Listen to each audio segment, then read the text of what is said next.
नारा रिसालत लगाना जायज है। नारा रिसालत या रसूल अल्लाह सल्लल्लाहु अलैहि वसल्लम, ये लगाते हैं वो भाई जो नबी सल्लल्लाहु अलैहि वसल्लम से मदद मांगते हैं, जो नबी सल्लल्लाहु अलैहि वसल्लम से मदद मांगते हैं। और मदद की कहां से आती है? वमन नस्रु इल्ला मिन इंदिल्लाह। तो नबी सल्लल्लाहु अलैहि वसल्लम ने ये नारा अपने सहाबा को नहीं सिखाया। प्यारे नबी सल्लल्लाहु अलैहि वसल्लम हर मार्के में तो नहीं जाते थे, मदीने में भी रहते थे। तो क्या सहाबा से कोई दलील मिलती है कि उन्होंने 100 किलोमीटर दूर मार्का लड़ते हुए नारा रिसालत या रसूल अल्लाह मदद के नारे लगाए हों? ना कुरान में है ना हदीस में है। आका करीम अलैहिस्सलाम ने इरशाद फरमाया वो वक्त आएगा कि जो आखिर वाले होंगे वो समझेंगे कि हम ही जो है वो दीनदार हैं, हमें दीन का ठेका है, और पिछलों पर लानत भेजेंगे कि उन्हें क्या पता था दीन का।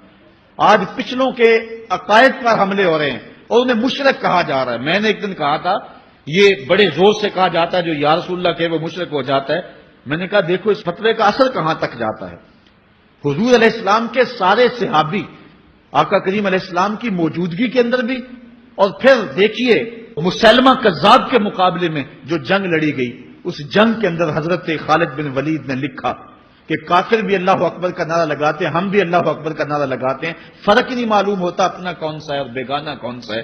तो हजरत सिद्दीक अकबर ने लिखा कि जब वो अल्लाह अकबर का नारा लगाएं तुम उसके जवाब के अंदर या मुहम्मदाहो का नारा लगाओ। वकाना शियारुल मुस्लिमीना यौमइज़िन या मुहम्मदाहो।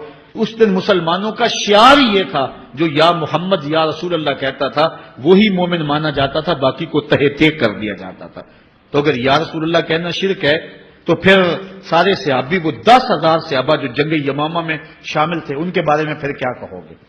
फिर हजरत ज़ैनुल आबिदीन के बारे में क्या कहोगे जो करबला के मैदान में मदीने की तरफ मुंह करके कह रहे हैं या रहमतल लिल आलमीन अदरिक ले ज़ैनुल आबिदीन। फिर हजरत ज़ैनब के बारे में क्या कहोगे? या मुहम्मदा हो या मुहम्मदा हो हाजा हुसैन मुजम्मिलुम बिद्दमा हो, जो करबला में खड़ा होकर कह रही हैं ए मेरे नाना हुजूर ए मोहम्मद अरबी आपके हुसैन को देखो खून में नहा गया हुआ है। तो फिर क्या ये फतवा तुम्हारा कहां तक पहुंचेगा? ना सहाबा बचेंगे, ना अहले बैत बचेंगे, और ना औलिया उम्मत बचेंगे जिन्होंने कहा था या रसूल अल्लाह उन्जुर हालना या हबीब अल्लाह इस्मा कालना।